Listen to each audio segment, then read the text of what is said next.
Cool. I'll go ahead and start. So thank you, Alana, thank you, Kim, Gabriela, Mariam, for joining me on this session. And Lady from Colombia, from Honduras. I'll introduce myself in a second, but I am just so inspired by the Women Tech Network. I was watching some of the sessions and I really valued so many of the topics, especially the ones related to inclusion. So I hope I can contribute something related to that and why we should include more people into the internet. So yes, you're in the right session, life without internet access and why we must fix it in the age of COVID. It's a quick intro about myself. My name is Gissela Moya. I am a tech equity advocate at the Greenlining Institute. The Greenlining Institute is a policy research center located in Oakland, California.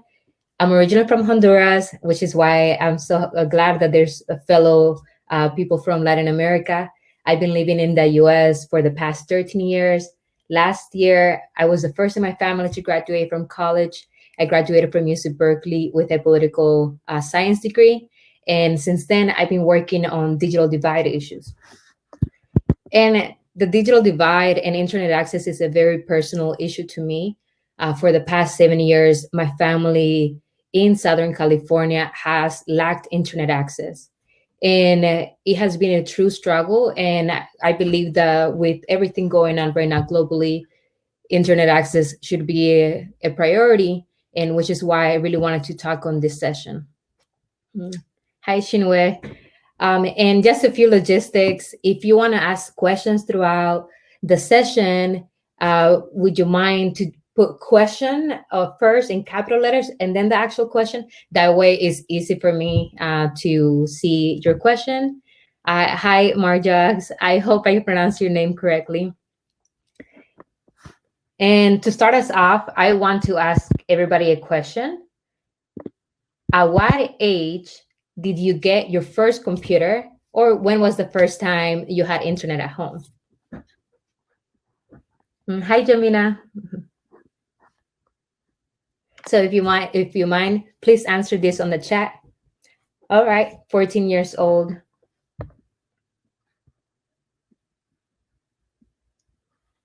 I'll give it a little bit more. 11, 12.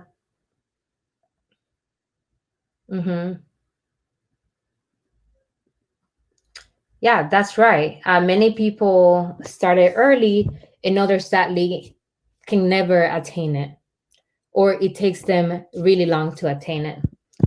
So since this is a 20-minute session, I want to make sure that I touch on all my points. So this is the agenda for today. I'll briefly talk about COVID-19 and how that has disrupted the way we see online learning, what the digital divide is, why it exists in California, and put into perspective in terms of history, and how this digital divide impacts women and why we must fix it once and for all.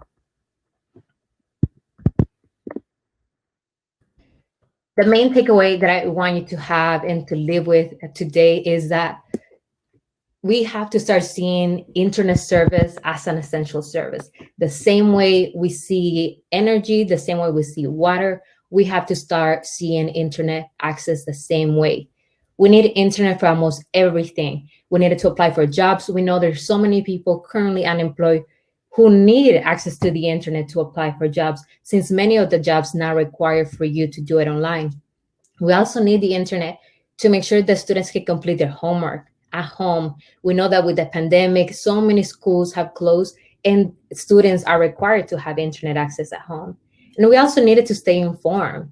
There's so many news, so many different topics happening all at the same time, and we needed to stay up to the current news. And I'm sure that we all have seen and we all have felt how COVID-19 really took us all by surprise, and at the same time really put a lot of things into perspective. When COVID-19 started in the US, many schools and libraries closed down, and many jobs were meant to, my bad, many people were asked to do their works remotely. And as you can imagine, this impacted low-income people the hardest. especially communities of color. Just even before COVID-19 started nationwide in the US, there were as many as 12 million students already affected by the homework gap, which means that those were students who were struggling to complete their homework or who couldn't complete their homework because they didn't have access to it at home. And when we're looking at those numbers, this disproportionately impacts students of color, African Americans, Latinos, Asian Americans, especially students from rural areas or students who come from low-income backgrounds. I personally know so many students and families who are currently risking their safety and their health to go and access the internet from a relative's home. They cannot take the safety precautions that we have to take during quarantine because they have to access the internet to complete their homework. And you're correct, Kim. I see your comment in terms of we see this as a luxury. The digital divide is not a luxury, and it shouldn't be a luxury, because there are just so many people who just simply cannot afford it. When we look at the reasons why students and people in general lack internet access, cost is usually one of the biggest reasons. This past week, a report that I co-authored got published called "On the Wrong Side of the Digital Divide." And after interviewing several residents from valleys, from rural areas and from urban areas, we found that cost as well was one of the main drivers. We saw that so many families are going into debt to pay for their internet bill. There's this family that I spoke with where they were $600 in debt because they constantly had to borrow money to pay for their internet bill. And as you can imagine, this creates severe impacts in these families because it puts you at a disadvantage. If you're a student who has to write a 2,000 word page essay on a small screen, you're going to struggle doing that. Or just imagine having to wait 2 hours for your internet connection to reload so you can finally submit your homework. Or having to share one computer among 4 siblings. And that is something that a lot of the students spoke about, that they are just really struggling to even do the basics of their schooling. And there's a reason why. Unfortunately, there's a reason why cost, at least in California or in the US, is in internet access is just very unaffordable. One reason, at least in California, is redlining. So just in California, it is estimated that approximately 1.2 million students did not have a computer or lacked internet access to practice online learning. When COVID-19 started, everybody said, okay, go back to your homes. You're going to do online learning from your home. And there was this assumption that students out of nowhere would have computers. And we saw that many families did not, and are to this day struggling. And even just recently, one of my family members dropped out of high school because she couldn't find internet. And that is what we're seeing. When you look at the maps that I'm showing you, the redlining, these 2 maps are based off Oakland, California. And when my colleague and I were writing the digital divide report, we looked at the patterns of internet access or lack of access in California, and we found that they closely resemble the redlining maps of the 1930s and the 1940s. And redlining was the practice of denying lending and investment to neighborhoods of color, to communities that are Black, Latinos, and others, simply because they were communities of color. So the places, if you see on the map, the places that you see in Oakland that are red closely resemble the places that now in 2020, the ones that have the least internet access. So this digital divide in California is not a coincidence. It's a deliberate lack of investment from private internet providers in low income communities. Just in Los Angeles, the places that have the least adoption to the internet are the poorest and oftentimes the blackest communities. And this is because of the history of this country. And even though I'm giving you an example of California, this is something that happens in other states. This is something that happens in Colorado, I'm sure, because that is the history of this country. But just if you're not aware of whether your country or state does this, just look at how poor communities are treated throughout the world, and you will see that most likely you will lack internet access if you're poor. And this has real implications. Just in California, Latinos are 1/3 as likely to have internet access in comparison to white households. And once you add language barriers, then this gets even wider and worse.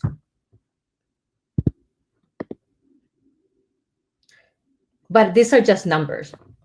I also want to talk about real life stories, because sometimes we look at it, oh my gosh, there's so many communities, there's so many people, and we get carried away with the numbers and we forget the story and the experience of the student or that person who lacks internet access. Just globally, I want to highlight how globally, just in 2017, the proportion of men using the internet was 12% higher than women. And this is happening. And what that means is that 12% either has an advantage.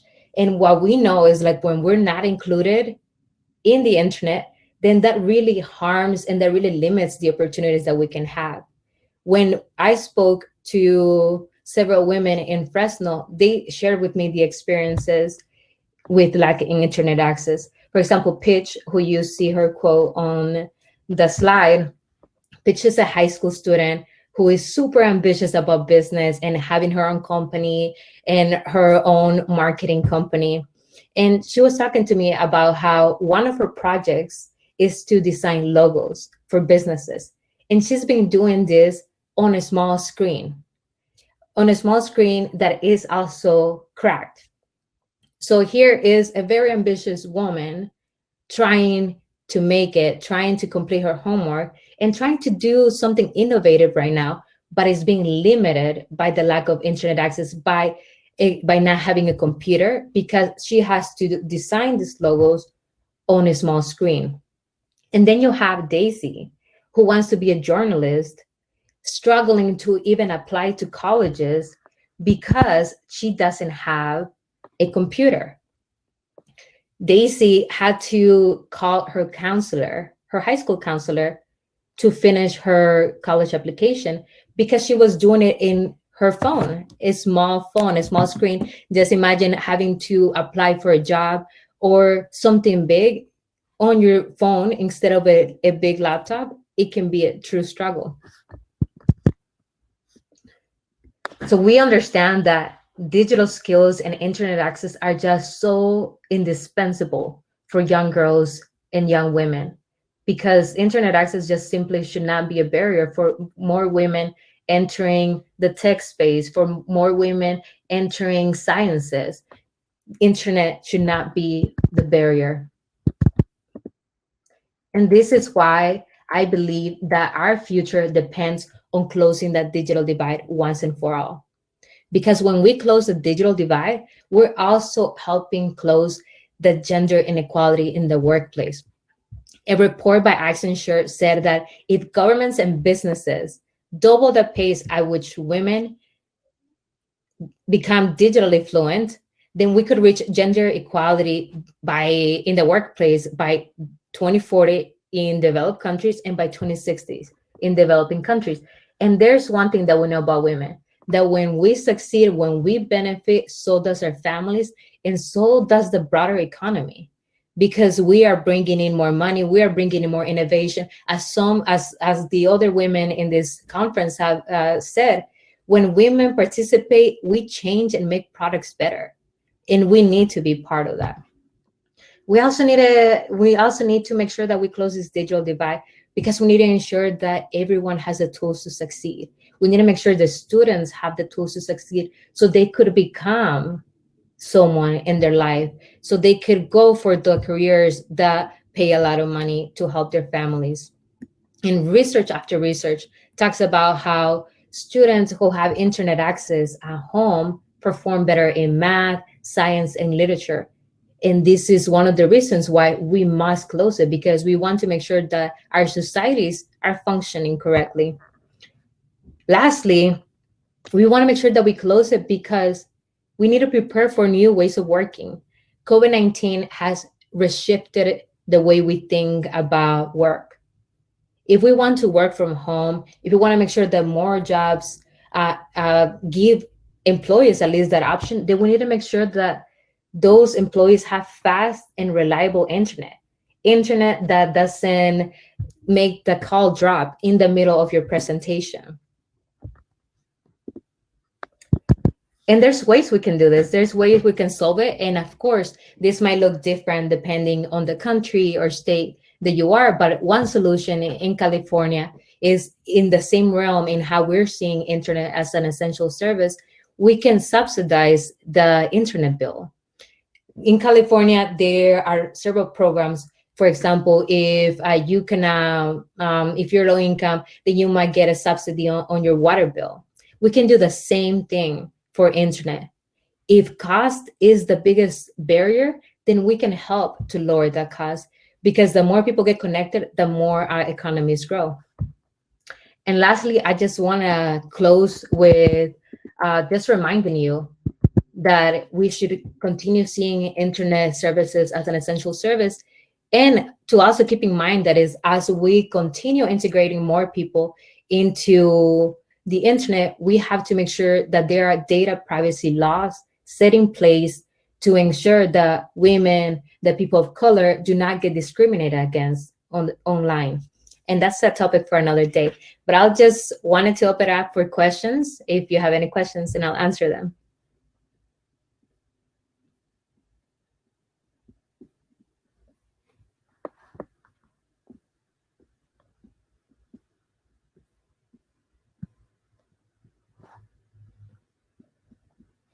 Thank you, Kim.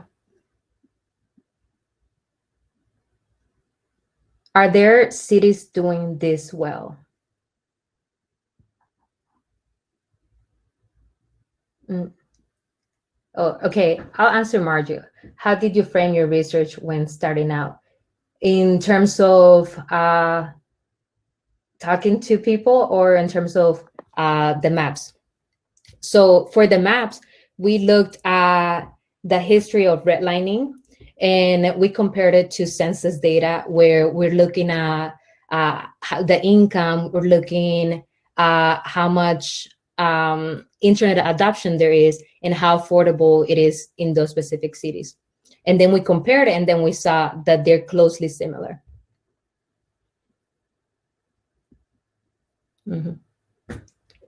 Well, we only have 1 minute left, but thank you so much. And you can connect with me. If you have more questions, you can find me on majority of my platforms with just my username, Gissela Moya, or you can email me directly. Yes, Raluca, yes. Yeah, definitely. I agree that one of the major issues is the lack of infrastructure. Well, thank you so much, and connect with me if you want to learn more about the subject. Okay, bye.